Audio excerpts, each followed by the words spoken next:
Hello दोस्तों, welcome to my YouTube channel. मेरे channel पर आपका स्वागत है।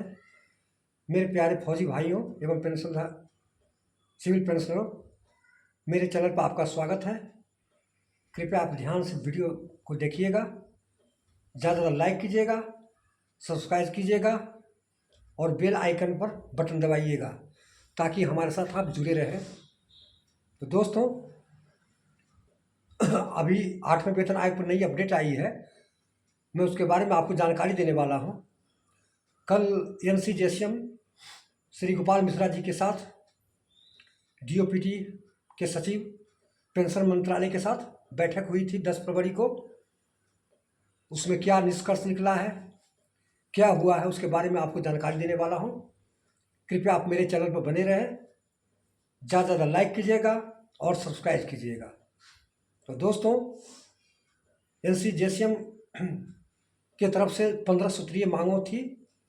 उस 15 सूत्रीय मांगों पर DOPT मंत्रालय के पेंशन मंत्रालय के सामने में रखा गया और उस पर काफ़ी डिस्कस हुआ। डिस्कस में अच्छी तरह से सारी बातों को अवगत कराया गया और उस मांगों पर ज़्यादा जोर दिया गया, जो आपको मैं बता रहा हूँ। पहला है कि एट पे कमीशन से पहले 50% DA का मर्ज बेसिक पे में किया जाए, ताकि जो आठवां वेतन आयोग रिपोर्ट देगा उसमें बेसिक पे में अच्छी बढ़ोतरी होगी। उस मांगों को रखा गया है DOPT के सामने में।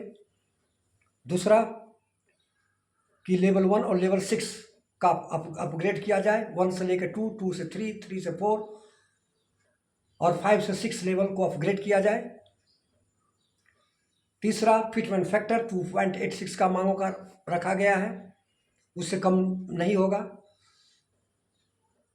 और चौथा, मिनिमम वेज, जो पिछले 7 पे कमीशन में 3 आदमी को मिनिमम वेज रखा गया था, तो अभी 3 से बढ़ाकर 5 मिनिमम वेज रखे जाने का प्रस्ताव सामने रखा है। इन सारी बातों पर डिस्कस हुआ है और अच्छी तरह से निष्कर्ष भी निकला है।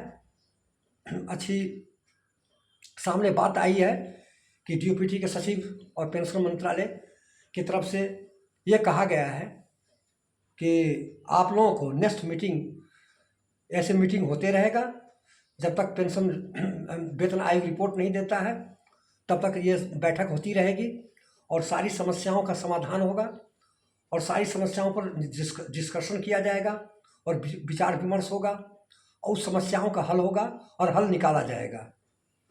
तो दोस्तों, ये थी कल की मीटिंग में, जो कल मीटिंग 10 फरवरी को जो मीटिंग हुई थी, उसमें सारी चर्चाओं पर डिस्कस हुआ था और अच्छी तरह से सारी समस्याओं का हल निकलेगा भविष्य में और आगे मीटिंग होती रहेगी।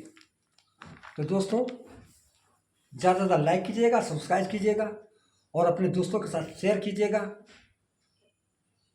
आप कमेंट करके बताइएगा कि कैसी आपकी 8वां वेतन आयोग पर जो डिस्कस हुआ है और क्या निष्कर्ष निकला है, मैं उसका रिप्लाई दूंगा।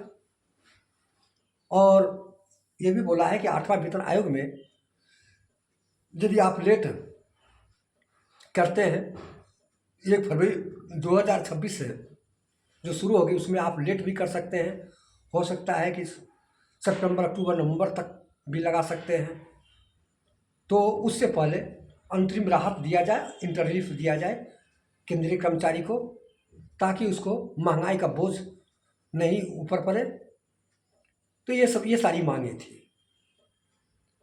तो अच्छी तरह से सौहार्द वातावरण में बातचीत हुई, अच्छा निष्कर्ष निकला है और बोला है कि इन सारी मांगों को आगे भी मीटिंग में चर्चाएं होगी और उस समस्याओं का हल निकाला जाएगा।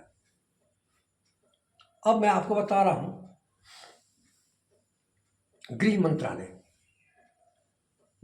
मंत्रालय से टर्म ऑफ रेफरेंस मांगा गया था।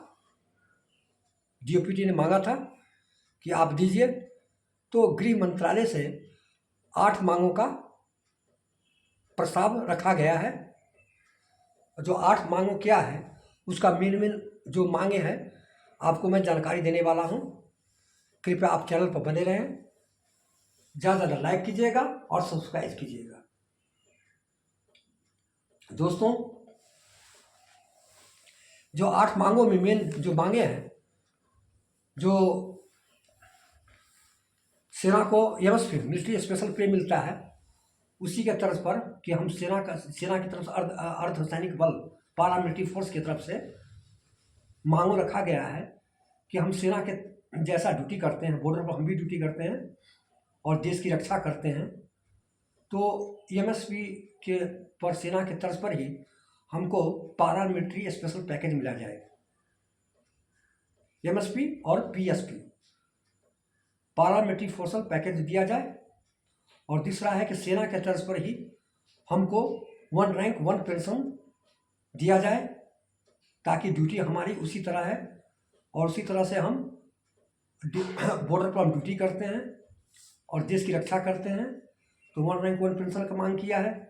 तीसरा है कि सेना को में ओपीएस बहाली है, तो हमारा भी ओपीएस बहाली किया जाए। अभी सुप्रीम कोर्ट में पारामिलिट्री फोर्स का अर्धसैनिक बल का स्टे लगा दिया है सेंट्रल गवर्नमेंट की तरफ से, उस पर आगे अभी कार्रवाई होगी और फैसला होगा जो होगा। तो ओपीएस बहाल करने का मांग किया गया है पारामिलिट्री फोर्स की तरफ से, और 1 रैंक 1 पेंशन की मांग किया गया है, और चिल्ड्रन अलाउंस जो 12वीं कक्षा तक मिलता था उसको स्नातक कक्षा तक दिया जाए, चिल्ड्रन अलाउंस, ये मांग किया गया है। और इन सारे 8 मांगों को ज्ञापन डीओपी पेंशन मंत्रालय के सामने में सौंपा गया है। और देखिए आगे फ्यूचर में क्या इसका पर हल निकलता है और क्या डिस्कस होगा, तो इन सारी मांगों पर क्या विचार करेगा डीओपी पेंशन मंत्रालय। तो दोस्तों, ये थी जानकारी आपको एनसीजेसीएम का 15 सूत्रीय मांगों और गृह मंत्रालय का 8 मांगों का ब्यौरा हम आपको मेन आपको बता दिए हैं। ये सारे पर आगे भी मीटिंग होती रहेगी और ये चर्चाएं होती रहेगी और ये समस्या का हल धीरे धीरे हल होगा। तो दोस्तों, ये थी मांगे और ये कल जो बैठक हुई थी, बैठक अच्छी तरह से समाप्त हुई।